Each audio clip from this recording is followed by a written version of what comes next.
What's up, guys? I just realized it's actually the 5-year anniversary of my blog today. Today being the 31st, assuming I get it uploaded exactly on time.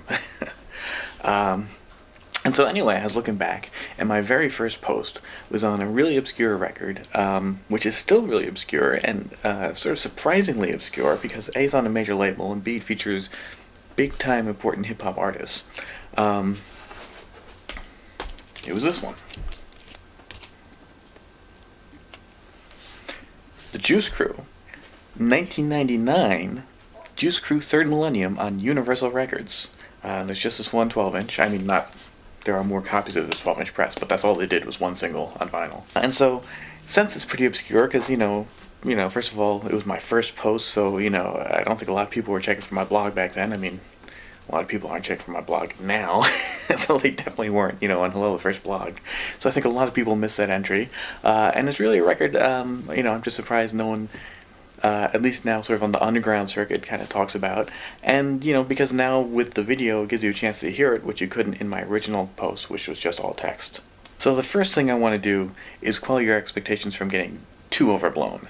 Yeah, this is a Juice Crew collaborative record featuring multiple MCs, but this is not the symphony, okay? Just don't want anybody to think like, wow, I missed out on a record that's just as good and important, as compelling as the symphony, and I'm going to check this out and my mind's going to be blown. No, it's not that.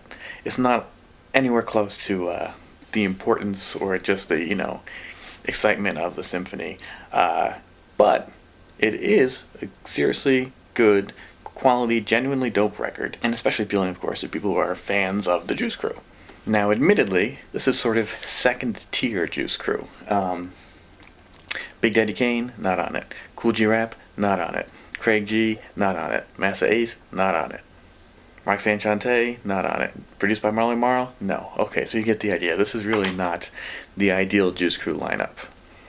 So who do we have? Well, kicking off first with a killer verse, and also the guy who produced the track, is Granddaddy IU, a severely underrated killer MC who is sort of tangentially a Juice Crew member. He joined Cold Chillin' Records. He was working with Biz Markie and Cool V, but he sort of came like a year too late to be official Juice Crew. But he's as close as you can be without actually being one of the originals. And the mere fact that he's just a killer MC and comes, if he's not quite Kool G Rap, he certainly comes close to what Kool G Rap would have brought to a track like this. Next up, you've got Big Scoob, aka Johnny Famous, and that is, of course, Scoop Lover of Big Daddy Kane's dancers, Scoob and Scrap Lover. Of course, Scoob and Scrap rapped on all of his albums, from the very first to the very last. Well, not the very last, they're not on Veterans Day, but all the albums when they were on Cold Chillin' and Down with the Juice Crew and all that. And of course, he put out a whole ton of solo records on Cold Chillin' and then on various other labels afterwards, all throughout the 90s, so he was really prolific. And this record is 1999, so this is right at the time when he was putting out records like crazy. Same with Granddaddy IU, this is the time when he was putting out very independent, obscure records, which I think most heads don't know about, but he was definitely putting in a lot of work. Third, you've got MC Shan, and there's no way you can say that he's not a hardcore, purebred, #1 first-tier Juice Crew All-Star. He is perhaps the original Juice Crew All-Star, going all the way back to Marley Marl Scratch and all of that. And Shan comes surprisingly tight on this. I mean, not that, Shan's whack, no offense if Shan hears this or anything. He's certainly come tight on a lot of dope records, and especially sort of the later stuff like Penal Reunion and all that, I think sort of reminded fans of what he was capable of. But certainly, coming out of Play It Again Shan, I think a lot of people had sort of lost faith in Shan, so they might be surprised to hear him come really sort of technical on this. Granddaddy IU comes really tight on this. Johnny Famous comes like a little bit more punchliney, but it's pretty dope. He doesn't get too overboard the punchline, especially since there was a period when he was, when he was doing that goofy, be real kind of jokey Australian accent voice, and there was a time there when he got too I'm trying to be silly, and thankfully he's out of that mode. There's a little bit of wit in his punchlines, but it's just enough without crossing the line. Then you've got a guy named D-Flow singing the hook. I assume that's not D-Flow of the Ghetto Dwellers. I assume this is just some other guy named D-Flow. He doesn't rhyme on here, he just sings the hook. He's okay, he's fine. He's not necessarily a great, he doesn't have bombastic range or anything, but the track really doesn't call for that. It's just sort of a subtle song hook. You'll hear it when I play a clip for it. So he's okay, and I don't know who he is, and I don't know if he's done anything else. I assume he's not the D-Flow. And then finally, the last MC is a guy named Osborne, OZ-BORN, which is a bit of a bad pun, but what are you going to do? Anyway, you might be wondering, well, who the heck is he? But Osborne, actually, we do know who he is, because the same year, in 1999, Granddaddy IU put out this record, Scare Money. Like I said, he was doing a bunch of independent, sort of obscure 12 inches. This was on Steady Flow, his own label. And the B-side is a track called Oz's Track. And it's the same guy, it's That Oz. Oz is a guy from Hempstead, where Granddaddy IU is also from. And at the time, they were going to do a whole project together, a whole album together. They were working together pretty hardcore. But he and another guy IU was working with didn't get along, so the whole thing just sort of wound up falling apart.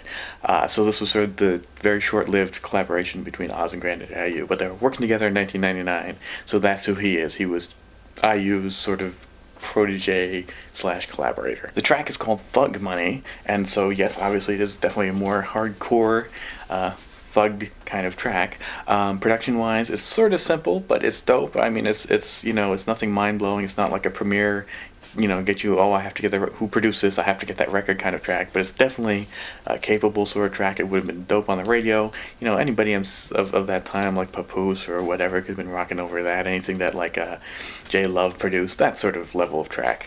So it's dope, it's effective, it's not mind blowing or impressive, but it definitely gets the job done. Now, I don't know how well you can actually read that there, but it says, coming from Mr. Magic's Greatest Flavors forthcoming album. Well, of course, that album never happened. I actually interviewed Granddaddy IU, and he talked about it. And apparently, this was just a thing between Mr. Magic and Fly Ty, Tyrone Williams of Cold Joe and Warner Brothers presidency. They kind of threw this project together. They had a link up with Universal. They got some money. As he says, it was just a check. The album never came out because they never promoted the single. They probably never really intended to do anything really with it beyond that one record. I think they would have done as much as Universal would have paid for. is sort of the what IU was saying. So nothing really came of it, which is a shame because this is a dope track, and hey, a whole album of, you know, Juice Crew tracks, you know, I mean, who knows what other Juice Crew members they would have enlisted on the album, who knows what other kind of dope stuff they would have had for the album, but at least we got this one single. And there is just a one track on the record. There's the dirty version, the clean version, the super clean version. The clean version was still a little too edgy for you, the instrumental and the acapella. So they do load the 12-inch with all the versions you would want. I mean, maybe a remix would be nice, but for this particular track, this particular mix, they give you everything you could want. So it's a dope quality 12-inch. And yeah, it's on Universal Records, which is really major. So surprisingly, it's so completely obscure. I'm going to play you a clip of it. Like I said, hopefully I didn't build you up too much. I've warned you in advance. It's not the symphony. You know, don't go out there expecting like, wow, this is going to be the most mind-blowing Marley Marl, you know, Juice Crew All-Stars track of my dreams. Of course, no. But it is a dope late 90s, 99, so that vibe as opposed to the late 80s track by some really dope quality MCs, and MCs that, of course, most of us heads are hardcore fans of, the Juice Crew. Even if they are sort of second-tier Juice Crew, somewhat. And one other thing I should point out is that, like I said, there's the clean, the super clean, and the dirty. But even the dirty version is censored in a piece of Granddaddy IU's verse. It's got curses in it, so they're not editing it for curses. So he must have just said something really politically incorrect that the label was not going to stand for. Probably a similar situation to what he had with Represent on his second album. So we'll just have to imagine what he might have said there. That was so terrible.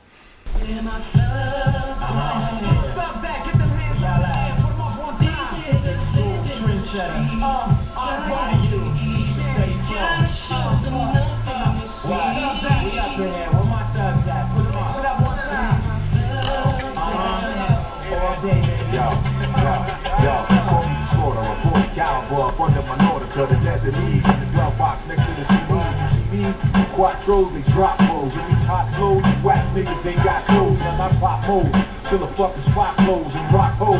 Down for they twat till they toes. Now the swap loads, the frail niggas just act dirty. I pack for 30-30, that'll leave your back dirty. You can hear me and feel me, but touch me not. Shit is real, B. If I spit it, it must be hot. I bust be shot to show you my style is tight. You cats is wild for the night, nigga. I'm wild for life. My ghetto regiment, murder for money and leave no evidence ready to.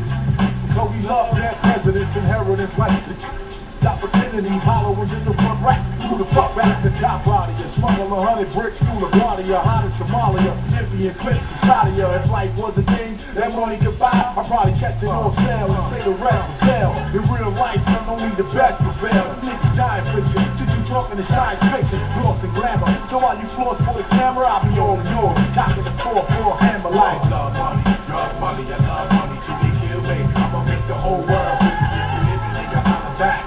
While the stack up $100,000 track, the copper black, the blood money, drug money, I love money till they kill me. I'ma make the whole world feel me. If you hit me, nigga, holla back.